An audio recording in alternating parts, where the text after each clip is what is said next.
irimo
mpamagarire agaruke ku mirimo kandi wongera ubabatse ninde yabahaye ikonji. Aka karirimbo rero nakakera cane naka Ancien 6. Oya mu vy'Imana nta Ancien 6 ibaho, ariko kara karirimbo gafise amavuta n'ubu murumva yuko kakiyafise. Ugenda ubampamagarire agaruke ku mirimo kandi wongera ubabatse ninde yabahaye ikonji. Ndabahaye mwiriwe canke mwaramutse bivanye naho umwe wese ari, kuko muri mu bibanza bitandukanye vy'isi. Rero nari nifuje kubaramutsa canke kubaha mwiriwe, nizere yuko muri amahoro aho muherereye. Abantu bagize iminsi babaza bati mbega ikibazo ca Pentecote ubu kigeze hehe? Voilà, ikibazo ciza cane. Birumvikana yuko abantu babikurikiranira hagufi bakeneye update canke aho ibintu bigeze, kuko twaheruka kuvuga ukuntu ishengero rya Pentecote y'Ikiremba ryasubijwe ivyo ryari ryatswe, ariyo personnalité civile. Nuko rero twagomba tubabwira aho ibintu bigeze kino gihe. Mbega inyuma ya birya hoba hari iyindi ntambwe yoba yaratewe? Babarongozi b'ishengero boba barasubije hamwe, boba barasubiye gusabana nka kera? Eka iyo ntambwe ntirashobora gushikwako, ahubwo hariho n'ibindi biguma bihindagurika. Ivyo rero navyo nivyo twagomba tugarukeko uno musi. Reka mbere ku gituma naririmbye akaririmbo ka kera kavuga ngo genda ubampamagarire bagaruke ku mirimo kandi ngo bambarize, wabwiye yuko baja mwikonje. Iyi mubona ni korale francophone yo ku Ntahangwa. Iyi korale rero yoba imaze igihe kirenga ukwezi ihagaritswe. Ubu rero bari mwikonje mu gikorwa c'Imana. Muti vyagenze gute none kugira ngo bahagarikwe? Boba bagiye gukorera ibikorwa vy'Imana mw'ishengero ryitwa Nyakararo. Dufate ko ari sikirisare, reka tubivuge dukoresheje iryo jambo. Iryo shengero canke iyo sikirisare ya Nyakararo rikukira Ikiremba, rikukira ishengero rya Pentecote y'Ikiremba. Hari ibikorwa vy'Imana rero iyi korale francophone ikigenda kwifatanya n'iryo shengero. Bavuye muri ico gikorwa c'Imana wabashitse bahagarikwa. Murumva yuko gushika ubu ibikorwa bitabandanya, ibikorwa vyarahagaze. Ubu korale francophone ntikiririmba ku Ntahangwa. Ndabibutse yuko iyi korale francophone yahagaritswe mu gihe haheruka guhagarikwa ikorale ya Nyakarambo.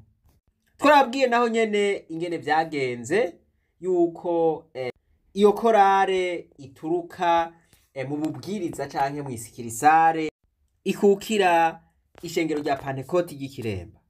Ubu rero korale francophone mwahora mwumva iririmbo turirimbo duhezagira, turirimbo turyoshe, ubu iri mwikonje. Umviriza namwe aya majwi yazimijwe canke yahagaritswe.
Mana yanje, aya majwi mwebwe muyumvise gute? Umuntu atahezagiwe ninde?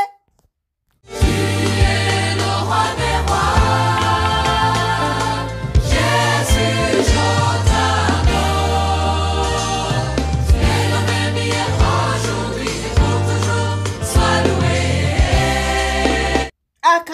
abo rero umengo baragurukiye mu kirere wampaye inka. Mu majambo make nimwumve uyu muhamagaro wazimijwe, raba aya matara yazimijwe. Ibi biratwereka aho igikorwa c'Imana kigeze. Murabona yuko igikorwa c'Imana kibangamiwe. Ubu aya majwi ari mwikonji nta mukirisa kiyumva. Na korale Nyakarambo murazi yuko baririmba neza.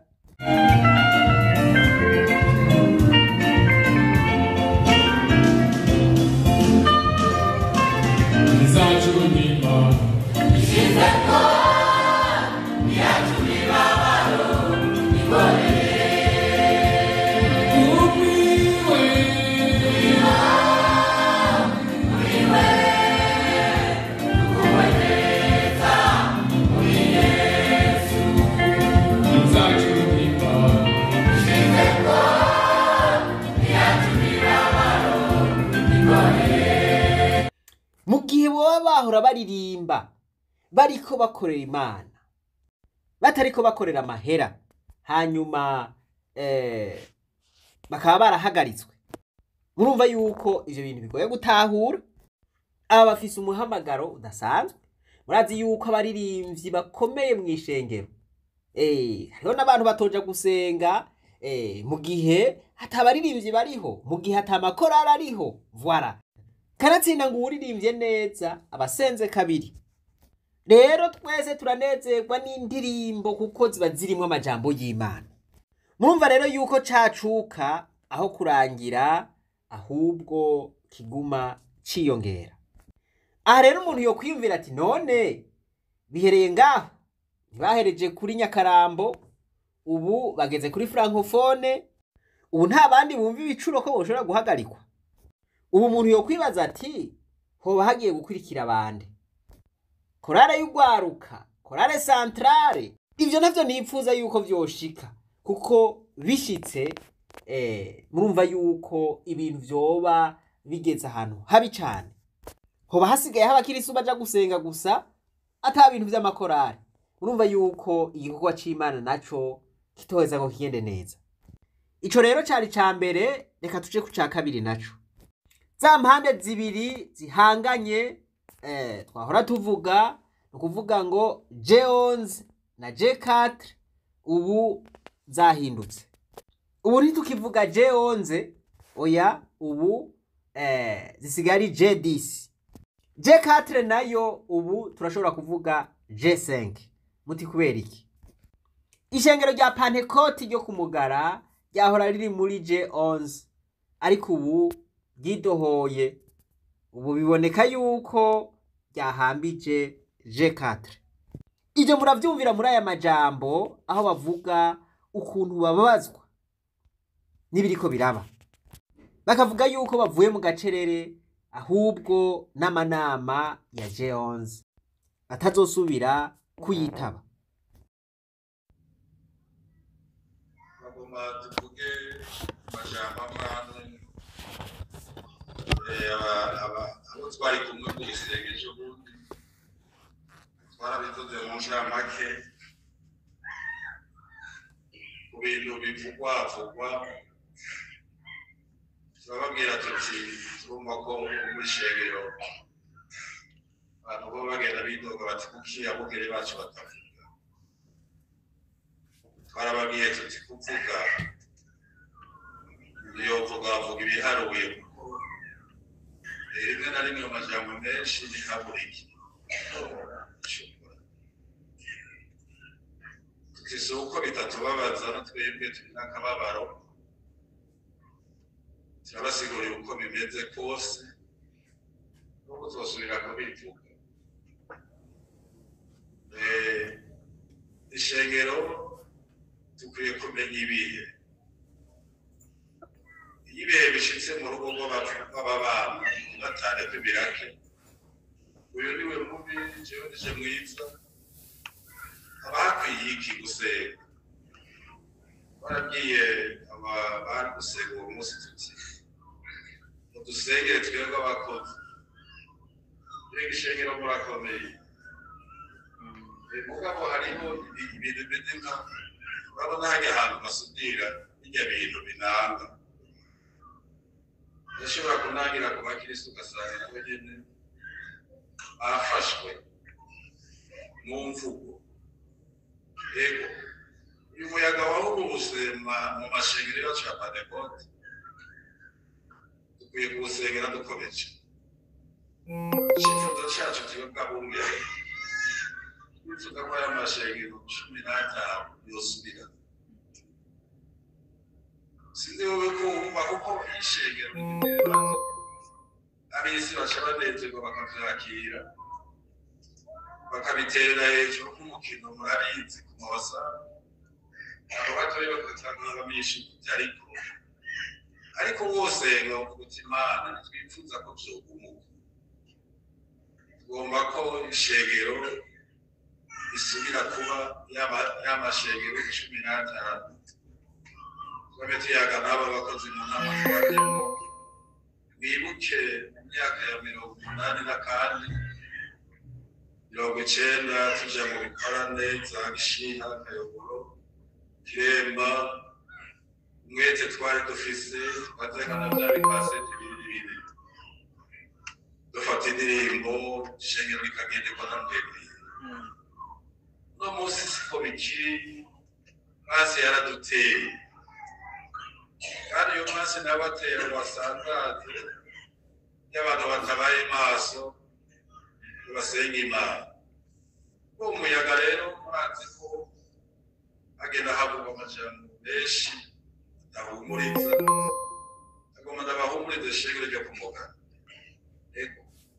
Kuva amajambo menshi yavuye hanze twebwe kumbura bumwere twadandaje ishengero ku bikoko sinzi inzu iki ku bafirimaso ishengero ry'Imana murumva ko muri maboko ya bafirimaso biragahera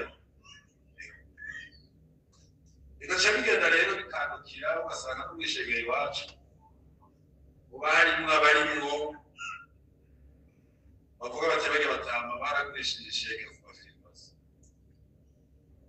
Abafirimaso ntabwo mubuze.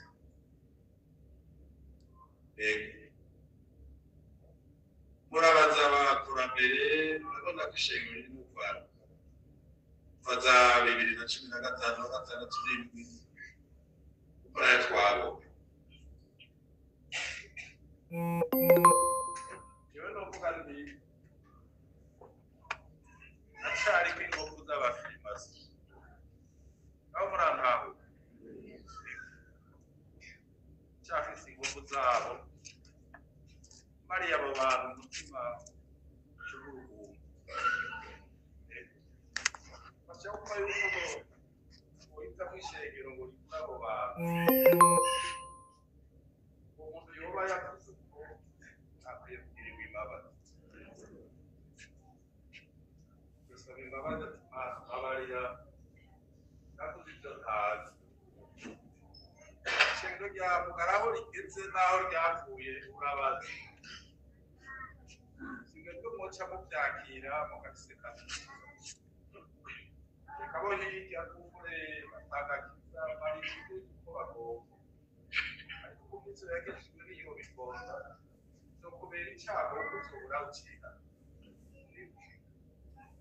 umutima wanjye ibiriho rero yogomba ngapfa ishengero ry'Imana rigasiga kandi ko baraseye isengesho ryarafashije ibihe byinshi biragomba gushinga intahe ngaha no gufata amasaha 2 cyane ukabona umuntu ari namuye yamungere yadaragishije kuba ibibazo uraha Imana ikubaye. Hanyuma rero muri cyo gihe kababaro twabungere kuko uko nabivuze abungere wayi ishengero ugiye gusengerwa n'abwenge kuko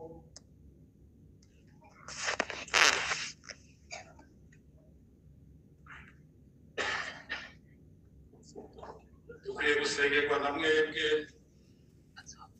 umwe Pawulo yabivuga ati musengere kugira ngo ronke insiguro ikwiye atagutatana kuvuga ibyo umuntu apfuye kwiyumvira birababaza cyane twicumuti ibikabe ishengero ryo kumugara ivyo bikoko mvuga ibikabe murabona niyo bibaye ivyo bariko barafotera dusengera hamwe yego ariko ndavuga rero tumaze iminsi mu kababaro tugenzura ibintu turaba hirya na kiriya ibi bice biri muri byo mbere ishengero rya mugara twahisemo guhagarika amanama yose yo gucaho hasi turadutaha twahisemo guhagarika inama zose ivyo ni mwavyumva bivugwa bize biturondera umudusengero kandi mumenye ishengero rya mugara riri mu mashengero 6 yaronse personalite civile itegamira hana hariya ntawe utwosha ngo kuko mudusengeye mwe mwera turongora ico twokora aba mu biherere aya hana amajambo cumengo wocika inkoko bwabo n'abantu badico twahisemo mu inama zitumiwe tutagiye abatamu barahisemo kugeza tubonye ibintu bitonganutse vyaya mashengero yacu aho turi rero karani mu vyandike tubisoma hamwe n'ivyo twahisemo ko tuja mu mufungo tuwugusenga twabonye ko uri wa kane ubaho atakiri dutesheje gihambaye yo kwama mu gusenga turaba hariya kugira dusenga ku wa kane ayikanisa uri wa kane azokwama amasengesho yo kwisondesha kugira dusenga umunsi wa kane ayikanisa kandi ivyo bikwiye imisiyoni yose ubwiriza 105 nuko bimeze mube mudusengere cyane kuko birihutirwa tugomba kandi Imana izobikora turamaze kuronka ibimenyamenya dutegerejwe kurindira wenyine eko kurangiza dusengere igikorane naco kiraje tariki 31 kugera 3 sibisanzwe nasakana ko kutokora ariko dusengere igikorane cyerera tubashimira mu guheza byo kushego rya mugara biguye abaririmbyi gukora neza turabirata niyo tureha shego rya mugara turabirata kandi aratsinda ari mu bikore kuko iyo dutangura urusengero bwa mbere haraba abantu bo hirya ubwabo bundi bikivugwa bo hirya mu yandi mu bundi bubwiriza bakavuga batereka mugara ni ikore cyane kuko biga urusengero byinshi ariko ubu nta bikivugwa none rero mukoze ibyo mwakoze mwarakoze uriko murakora usengere irya kanisa baratumiye abashitsi turarongisha nziza kuko biragora abone igikorane kwezi k'umunani hama hariho benshi bagira ibikorane ariko Imana izobaduha nibi twagomba kuvuga imbere yayo by'ukuri tubivugana umutima ngo kwizera ibyo batuvugamo atari byo biragahera Yesu n'abahetse. Murumvise rero yuko mugara yidohoye, murumva yuko inyotewe kubona vya bihe vya kera, ngo vya bihe baja mu bikorane batwara vya biradiyo binini binini vy'amakaseti bafata. Murumva yuko banyotewe gusubira kubona vya bihe, basubira gusabana, baremeza yuko shetani yateye ishengero kandi babwirizwa guhaguruka bagasenga. ikindi naco nk'uko nari nabivuze, bumvise yuko bavuze yuko batazosubira mu manama. Nuko rero ibintu bimeze, natwe nk'uko twaherekera tubivuga, twipfuza yuko ayo mashengero ya Pantekote asubiza hamwe, nk'uko yamye ari 15 asubira asabane, basubire basangira kabisi n'agahiye, kandi dusabe n'ayandi mashengero kugira ngo akore ibishoboka vyose mu gusengera amashengero ya Pantekote kugira ngo asubire ku rutonde. Bumvise yuko bavuga bati ingorane ziri mu burongozi ntiziri mu bakirisu. Voilà, aho ibintu rero niho vyapfiriye. John Maxwell yaravuze ati vyose bipfira canke bikirira ku burongozi. Dusaba Imana wibogore amashengero ya Pantekote atarashika kure, kuko murumva yuko igikorwa c'Imana gitera kigenda kirasambuka buke buke. Imana yo mwijuru nibampezagirire mwese, twibandanirize rwa rugendo rwacu, maze tugaruze umunezero Satani yatunyaze. Umuntu atarashika mw'ishuro ry'abarundi bose turamuhaye kaze.